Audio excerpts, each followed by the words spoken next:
Welcome, everyone.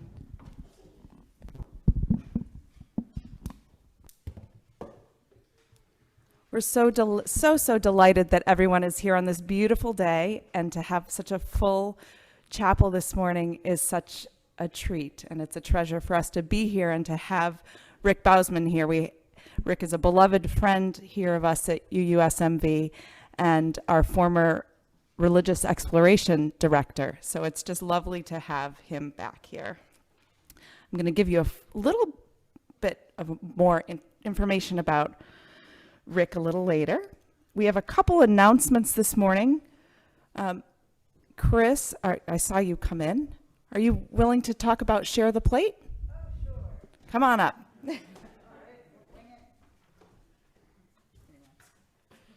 Hi, I'm Chris Seidel. I'm one of the members of the Share the Plate committee. And Share the Plate is when we take one of the offerings, from one Sunday, and we, as a committee, have identified an organization to contribute that Sunday's offering to. So all of you have been encouraged over the last couple of weeks to provide your nominations for suggestions of which organization the funds should go to. So we're taking nominations until September 15th, and then the Share the Plate offering will actually happen on Sunday, October 16th. Thank you. Rita, I know you have an announcement. Hold on.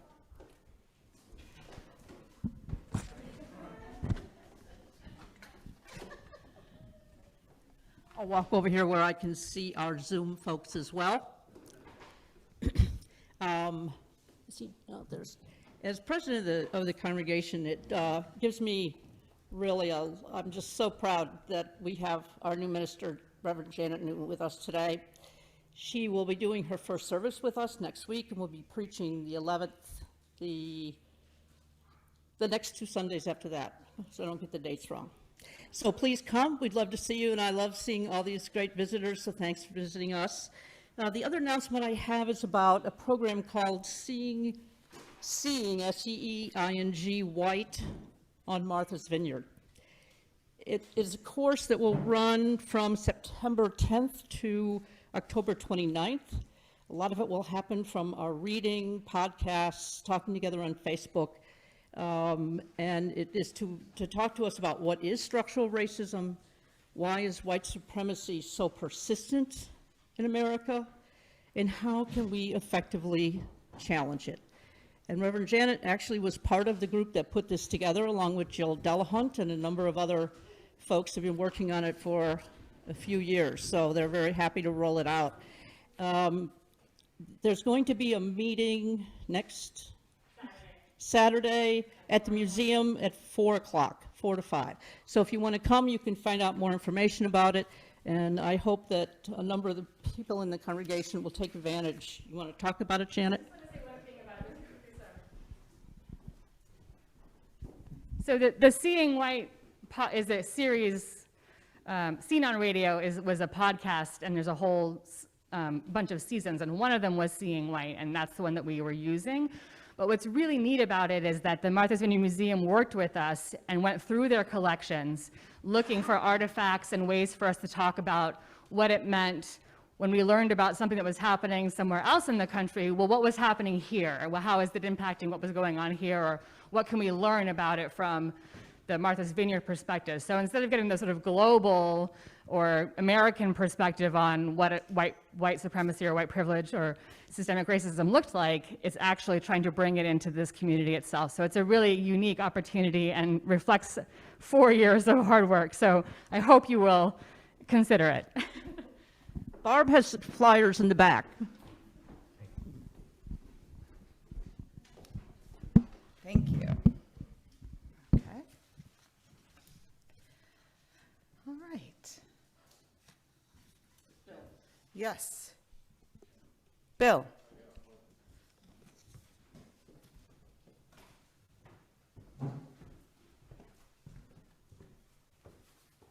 Hi, I'm Bill Bridwell, and Betsy and I are the care coordinators this month. And I just want to say that Sharon and Bill are still out in Washington State, but they do have a GoFundMe page up, and it is in our newsletter. So anyone, if they feel they want to help out in any way, that would be one way that you could do that. So thank you. Thank you, Bill. I also wanted to announce that we will be continue as the result. The results of our survey are in, and with the support of Reverend Janet Newton, the worship committee, and the parish committee, and the congregation, we will be continuing our 10 a.m. service through the middle of October, when we will have a larger congregational discussion to decide whether we'll continue that for the winter or go back to the 11 o'clock time. So next Sunday, we'll continue to be at 10 o'clock. Our speaker today is our beloved Rick Bausman. And in addition to being our friend and former RE director, he's the Goeto Cultural Ambassador, the KNVA Haitian National Confederation of Vaudou-Sant. He also plays the drums. He's joined by Lucas Emin, whom you heard introduce himself as a native islander, West Tisbury resident, born and raised here in Martha's Vineyard, and he's very committed to bringing the Maloacan project to its full fruition. So welcome to both of you. We're now going to light our chalice with words from Martin Luther King Jr. Our scientific power has outrun our spiritual power. We have guided missiles and misguided men. And you'll note in our order of service here that we want to acknowledge that there are plenty of misguided humans of every gender. And I'll call up Barb Cassot to light our peace candle.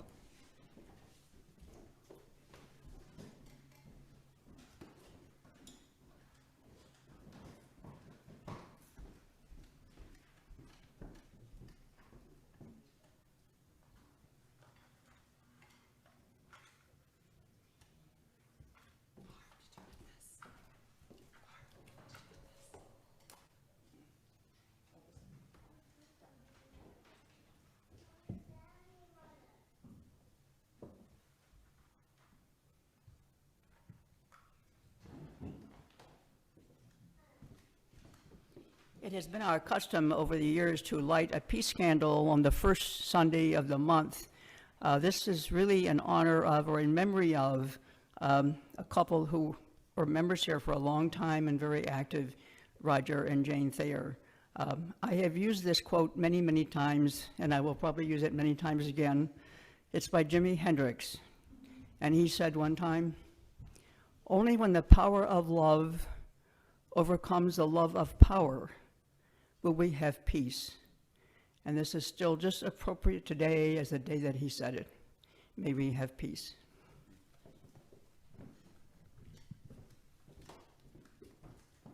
Thank you, Barb.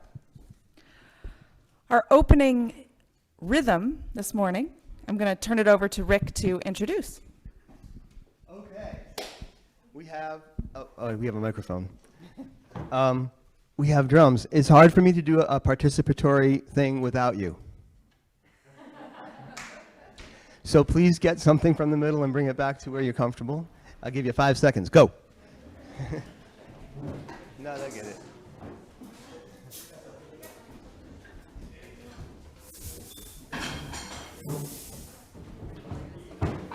If you want one, yeah.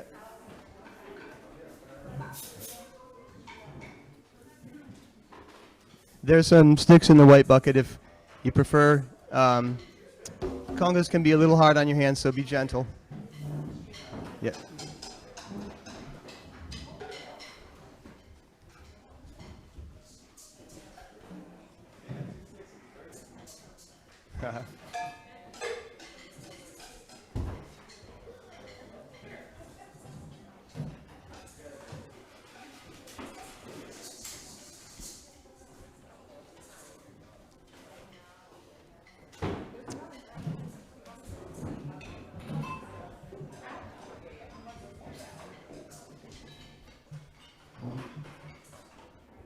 Okay, is this on actually? It's pretty soft. Okay.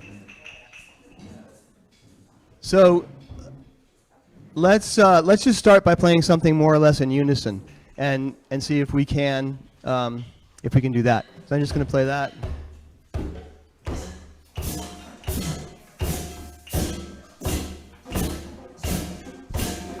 You guys just keep going, and I can add to it.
Offertory is the time when we can give back to the church, which gives so much to us.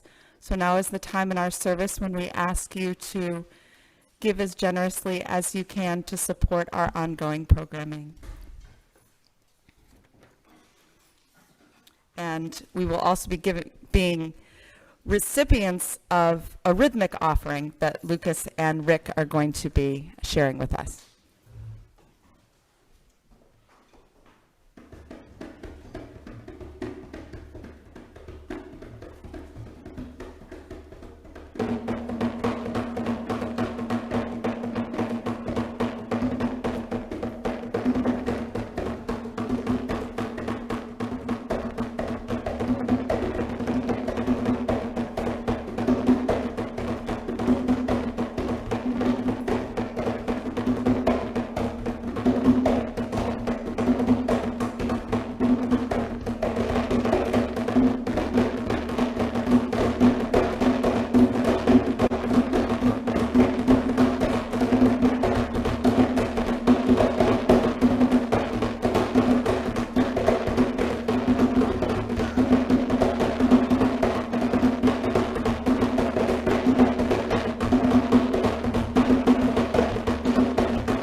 make it a little confusing. So I didn't get a chance to say that at the beginning, but we'll talk about it later in the next participatory drumming thing. Oh, I'm on? I'm up.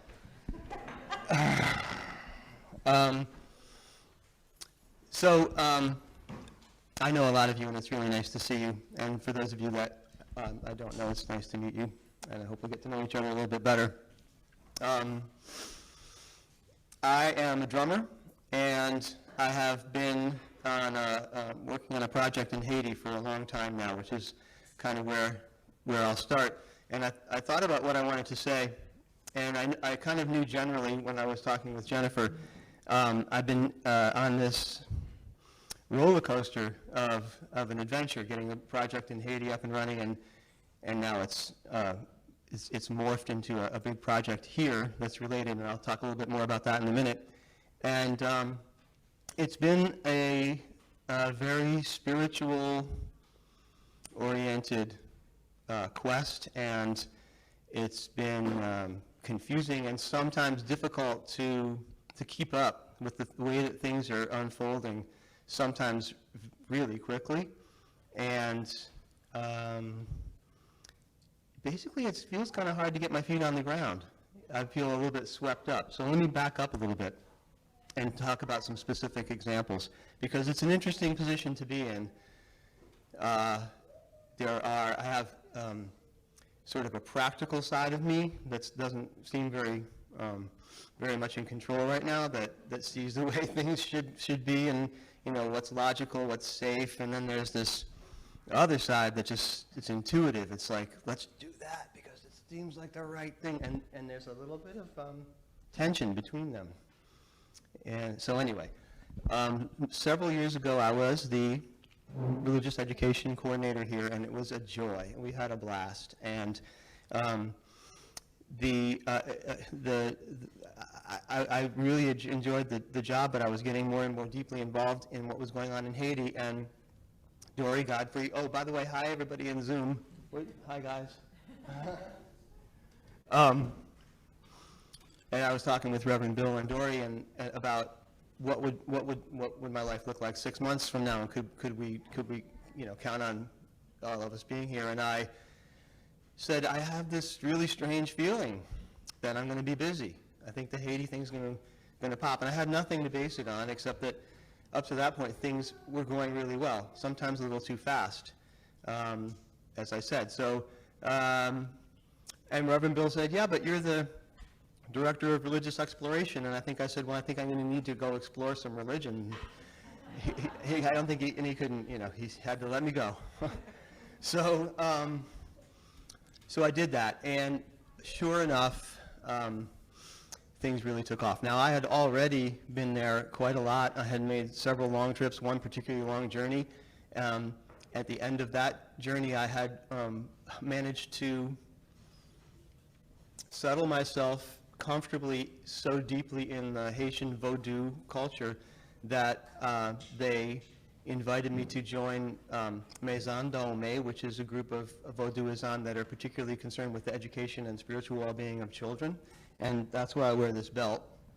This signifies my membership in that organization. And then later on, I was invited to another initiation ceremony, and they made me a gueto, which is like an area leader. So I'm the official gueto for Greater Boston. And that's what the beads are for. A couple other little things that go on like that. Now I have titles and such. And I take it very seriously, and then I don't often wear these clothes and the beads and stuff and the belt. But if I can't wear them here, where am I going to wear them? So I wanted to show you one other thing that I was given. In Haiti, this is really kind of normal for the people that I hang out with. You guys hear me okay? Yeah, but it's Okay. a Zoom. We've got Zoom. Okay, sorry, Zoomers.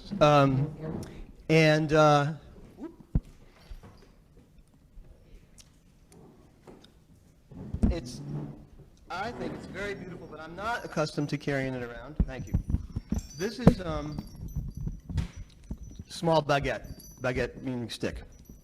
And it's been carved with veve, which are ceremonial designs that represent certain loa, and the loa are energetic entities, deities. There's a loa for the fertility of the soil, one for the forest, the sea, love, music, kind of like a Hindu pantheon or any other kind of pantheon. You identify different energies, and there's an image for it. And these are the symbols that they would draw with cornmeal at the base of the poto matan to address that particular energy or loa. And for me, this is unto, the loa representing the drums, and so that's obviously appropriate for me. This is Izilidanto, which is the protector of children, and this is Milokan. Milokan is the great unifier, the loa that brings all the other loa together.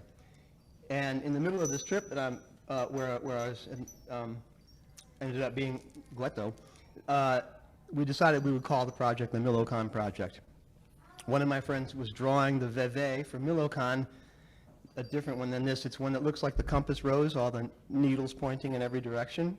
And we just thought what we were doing, even though we didn't know exactly what it was at the time, was about unification. And so,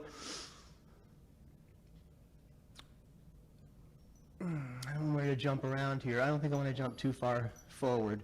But all of this, if it sounds like I'm encapsulating it, that's the way it feels to me. It feels like it just happened, one thing after another. And at one point I asked the people who were honoring me with all this stuff and titles, and I was like, why, how come this seems really quick to me? Is this like, no lie? This is, and then they're like, well, it's not really that quick, because they had Googled me, and they knew what I'd been up to for the past 40 years.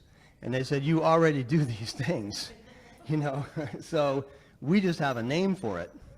And so, we like, I can not express how honored I am to be identified like that. It feels like they recognize who I am and they're okay with it. Like, here you go, here's a stick. This is like a business card. If you know what you're looking at, you can tell a lot about me. I'm a drummer, protect children. I got the Milokan thing. There's some healing on the back. It says Gueto Cultural Ambassador on the top. So, and it was buried for 3 days while ceremony was performed over it, and it was presented to me by a loa who was temporarily in possession of a friend of mine. And I was instructed not to let anybody else hold it, except Jen can hold it, and my friend Sam can hold it if necessary. If the energy is not necessarily dangerous, but it's just sort of mine. And it has a name.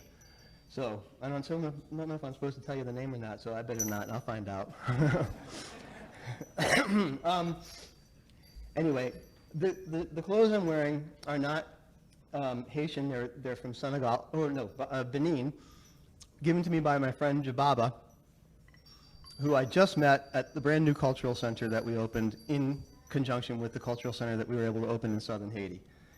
We decided that when we got enough money together to get that temporary thing up in Haiti, we needed to let people know why it was so important and what was going on. And the best way to do that is to start one right here. We have different concerns here in our society of what we need to be healthier and remain healthy than they do. Some less life-threatening than they're dealing with in southern Haiti. But nevertheless, we can use the cultural center just as much as anybody. So we have one up on North Road in Chilmark. I put up a 24 by 48 foot greenhouse. Actually, I didn't do much work. A whole bunch of my little drummer boys that have done grown up showed up with hammers and put it up. Yeah, you can clap for them. In a weekend. And then a lot of them have stuck around and they're continuing to help me out. And we have done, so talk about moving fast. I plan to do regular stuff. I got a lot of drums. I know how to teach drumming. We can get some local bands to play. Well, Margaret Pennico, who's done some excellent work in Haiti, had a musician friend that wanted to come here for a month, and he plays professionally and internationally. His name is Cesar Janroni. He came and spent the first part of the summer with us. A band called La Coup Musique that was traveling internationally called me up, said, we heard about what you're doing, we really like it, everybody would like to come out and hang out with you for a little while. They came out for a few days. And then the #1 pop star in Haiti today, James Germain, called me on the phone and said he'd like to stop by and throw his weight behind what we're doing between Dominican Republic and Paris. And then, you know, just, I was, and that's when I really got overwhelmed. So here's where we're talking about, all this stuff sounds great, right? But I got so caught up in it, and just, I can feel the spiritual energy moving, and it's, but the physical me is sometimes getting dragged along the bottom and getting a little bit bruised, and some stuff's getting knocked over, you know, and it's just, I don't even know if it's a question of paying attention. It's like overwhelming, sort of a different atmosphere in my head and in my soul. I'm just feel like I have to do this, and it doesn't help me that every day I get between 15 and 20 phone calls from people in Haiti that I know that are starting to starve in southern Haiti. The situation is just getting worse and worse and worse, and they're not kidding when they tell me they need the money, and I don't have any money. And some of them know how hard I'm working, but it's very personal for me. These are friends of mine. These are people I love. These are people that work really hard. They're in a terrible situation. And sometimes I wake up and I just can't wait to go and do something about it, you know. And that's detrimental too to some aspects of my life. So it's not all, you know, roses and sunshine. It's hard work, and it takes some sacrifice. And I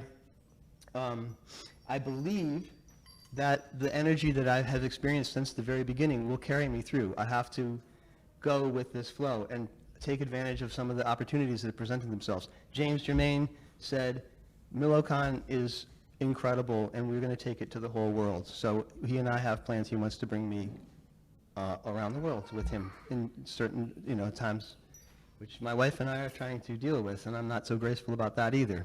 Another friend of mine, the guy who gave me the clothes, loves the original music that I wrote during lockdown, my lockdown creative period. You know that one? And wants me, he has a recording studio in Benin. He has all the guys that we need. They all love it over there. He wants me to come over and record with them records with all these great Beninian musicians. That's just, Beninian, is that a word? Benin, the people from Benin. Yeah. And so these are incredible opportunities that didn't exist at the beginning of the summer, before the whirlwind and everything. And that's, you know, but it's, you can see maybe that's a whole different lifestyle. What? You want me to do what with you? Africa? The Caribbean? Europe? What? You know, really? That's, so, I don't know. It's tough, but it's fun. And it's really validating, and it's really validating of the faith that I put in faith. Because believe me, we are operating on faith. There's no money. I borrowed money. We do have inquiries. People, 2 different foundations contacted me to see what we needed. So that's a good sign. That hasn't happened before. And I think it's going to be okay. The key, I think, is just to continue with getting the good stuff out there. We need that good stuff right now. The first thing I did was I put the Milocan Veve outside, which is all of those different directions, and I painted every color in the rainbow on there, which is, you're supposed to use as many colors as you can. It took me many weeks to put many coats of paint because I was recovering from a broken hand. I just got out of a cast, and I used that to rehab my hand. I would make it paint, and I would make it hold me up, and it took a long, long time, and I got it done, and the day it was finished, I FaceTimed the man who had taught me how to make that Veve, Victor Boniface, in Haiti. And he said, oh, yeah, that's a pretty good Veve. Look at mine. And he showed me the one he had just finished in Haiti, about the same size, not quite the same color, but he'd been working on it all day for a ceremony. And these are the eerie coincidences and that have been happening right along. And that Veve, it's the great unifier. It's a magnet, and you know, from James Germain to everybody else, they were mystified as to their sudden desire to show up on Martha's Vineyard. Every single one of them was like, I don't know why we came here. We just really wanted to come. So the Veve works. I have another Veve story. On the night of the La Musique show, it was supposed to rain from the southwest, so I went out and I traced the Veve for La Sirène, the guardian of the ocean. I thought maybe if I do that, she'll be like, oh, you know, we won't rain on them. Well, you know, she took it the other way. We were the only place to get rain that night. I mean, right? Boom. And we moved the show inside, and then that was it, just like 10 minutes. You know, you got to be careful what you do with the veve. So I would like to, your help in just spreading the word about Milocon Cultural Center.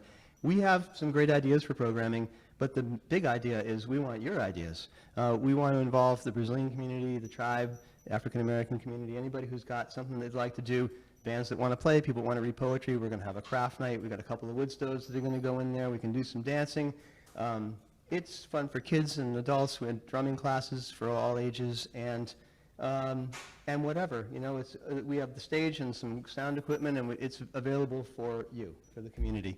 That's what it's supposed to be. It's a cultural center. We also want to address some pretty serious things. We're talking with Freedom Cartwright about some race issues, and we're talking about environmental stuff. And, you know, there's things that we should, as a community, take a look at right here, right?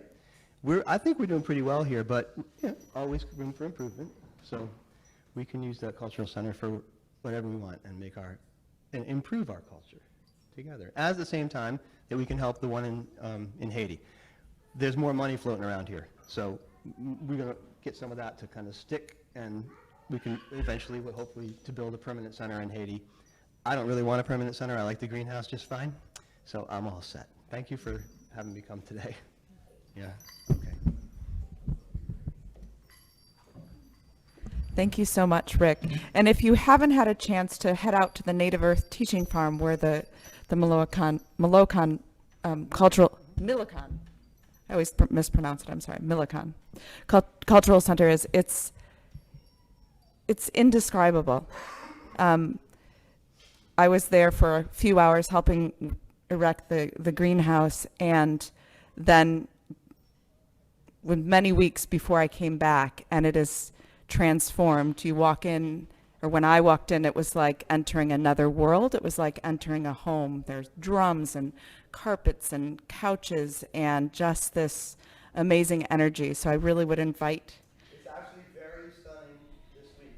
We're set up for a photography, immersive video, music photography thing, and it's just, I can't even explain it, but if you stop by, you won't see. Sorry. So, yes, definitely, it's worth the trip, and you won't be sorry. We are going to be concluding our service with another closing rhythm, participatory rhythm, and so if you want to switch instruments, if you didn't get a chance to have one, there's one you have. Take a minute and do that.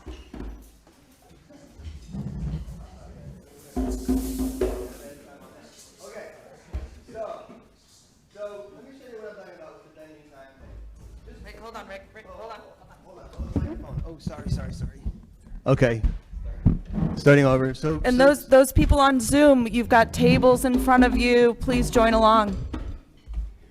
So depending on, if Lucas stays very steady, I can mess around with what I'm doing so that it gives you the appearance, and I don't know, maybe it's actually happening, that time is stretching, that there might be more time than you expect or less time than you expect from the pattern up to that point. So why don't you go ahead and give me that thing. Okay. Now to go right with him, I would place.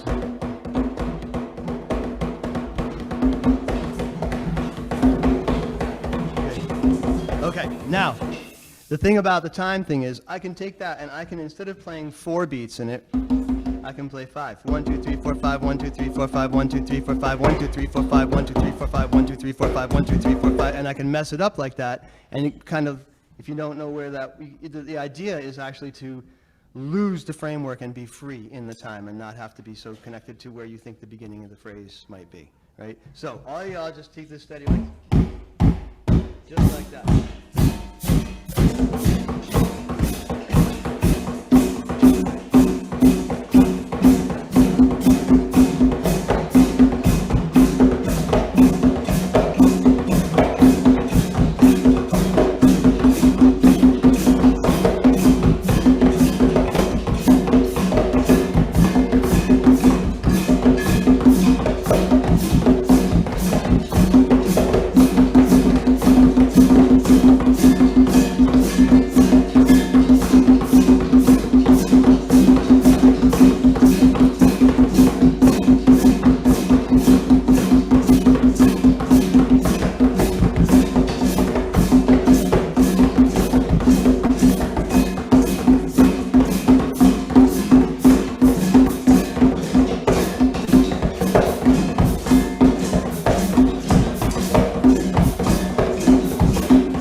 Yeah, just, you guys were too strong for me. I couldn't knock you off the log. Right there every time. Okay, closing words. Thank you, everyone. Before the pandemic happened, we had a tradition here of holding hands for our closing words. So we'd like to connect. So we'd like to give you a choice of either holding hands of the person next to you, or if you would rather hold your own heart. But this is a time for connection, either within or without. And we'll say our words together.